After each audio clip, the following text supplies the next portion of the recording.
नमस्कार, city post में आपका स्वागत है। मैं स्नेहा भारती आपके साथ। बिहार विधानसभा चुनाव को लेकर के प्रचार प्रसार जोर शोर से चल रही है। इस बीच तमाम नेता बिहार चुनाव में कूद पड़े हैं। कन्हैया कुमार बिहार चुनाव तो नहीं लड़ रहे हैं, लेकिन प्रचार प्रसार में जोर शोर से लगे हुए हैं। आपको बता दें, बखरी विधानसभा क्षेत्र में जनता को संबोधित करते हुए कन्हैया कुमार ने नीतीश कुमार की नाकामियां गिनवाई, साथ ही उन पे करारा हमला भी किया। क्या कुछ कह रहे हैं कन्हैया कुमार, जरा सुनिए।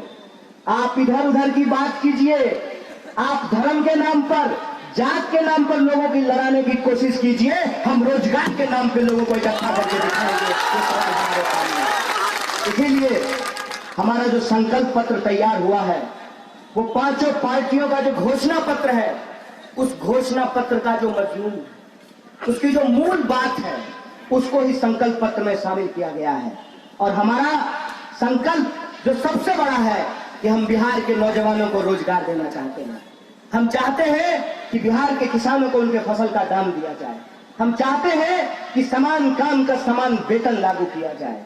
आए हो एक स्कूल में, स्कूल से एक स्कूल में एक छत के भीतर दू तरह के मास्टर साहब को कौन जरूरी?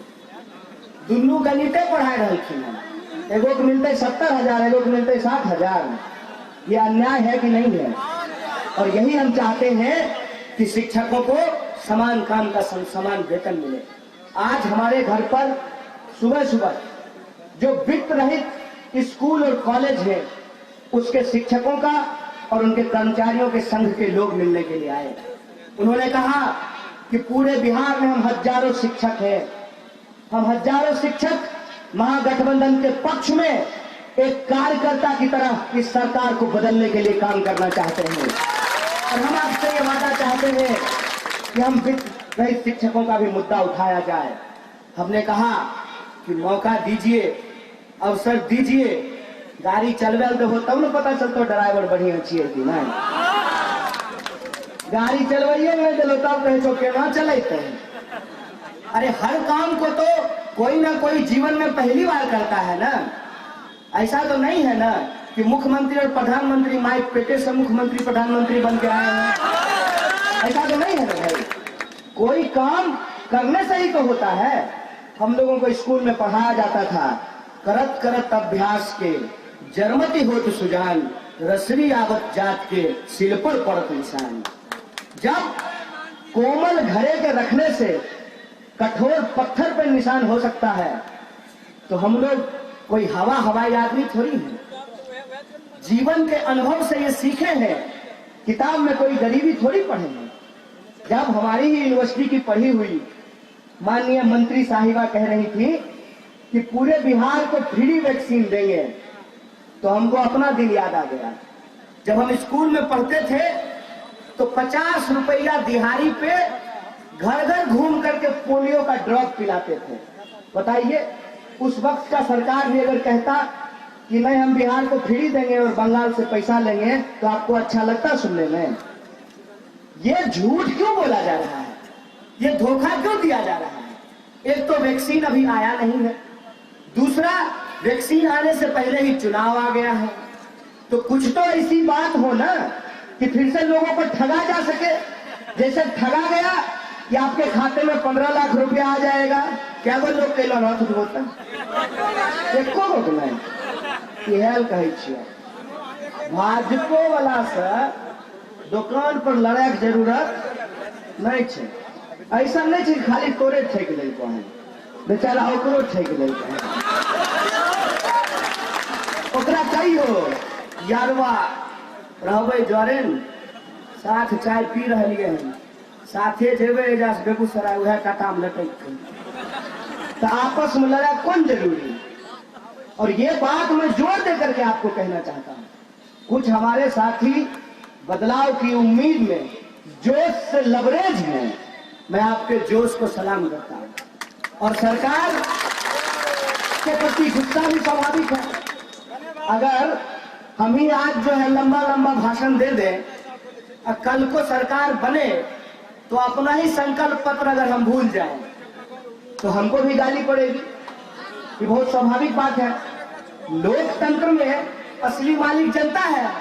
और जनता के सवालों को जो सरकार पूरा नहीं करेगी, चाहे यह सरकार हो या वो सरकार हो, तो उसके प्रति गुस्सा होना स्वाभाविक है।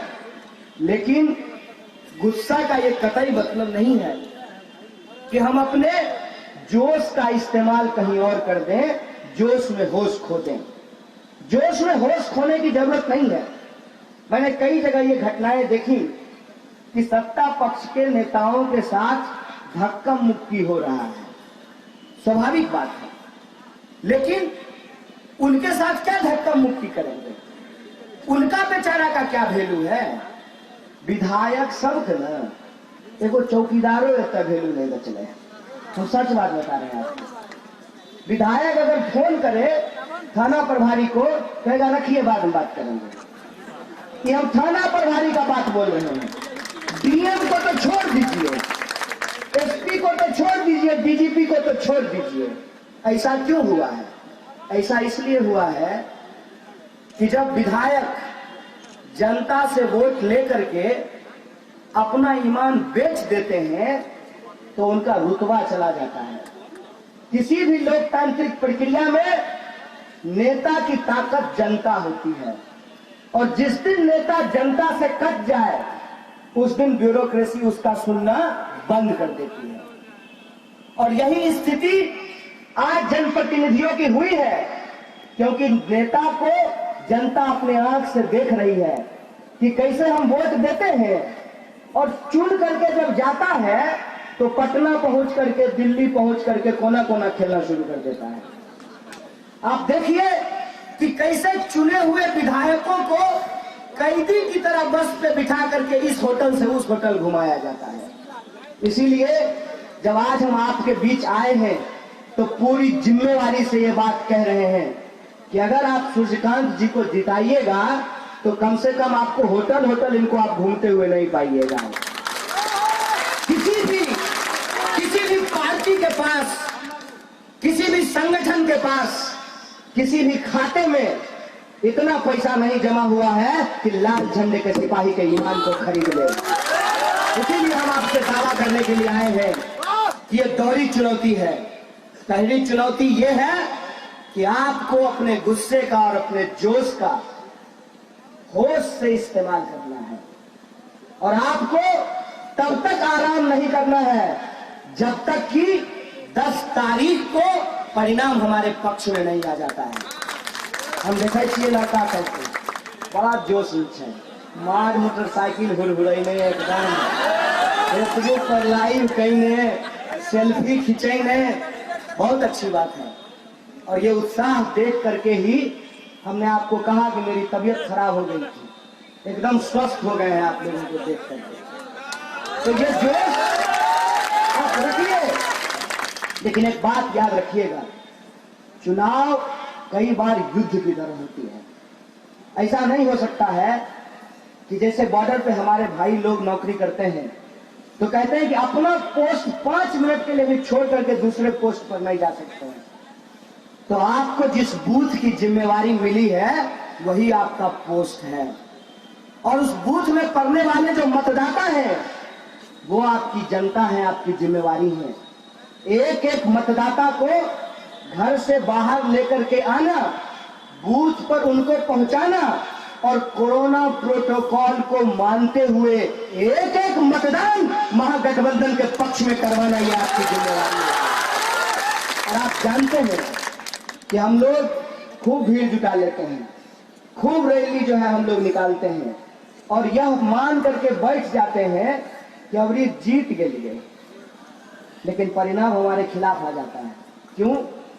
क्योंकि जो आखिरी वक्त है उस वक्त हम अपनी जिम्मेवारी को पूरा करने में थोड़ा कसर छोड़ देते हैं।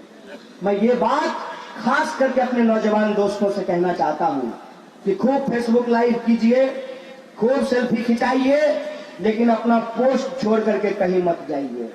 जिस बूथ की जिम्मेवारी मिली है एक एक वोट वो आपके पक्ष में गिरना चाहिए, और यही आशा और विश्वास के साथ मैं आपको अपील करना चाहता हूं कि अगर हम ईमानदारी से लड़ेंगे तो हर हाल में इस लड़ाई को हम जीतेंगे।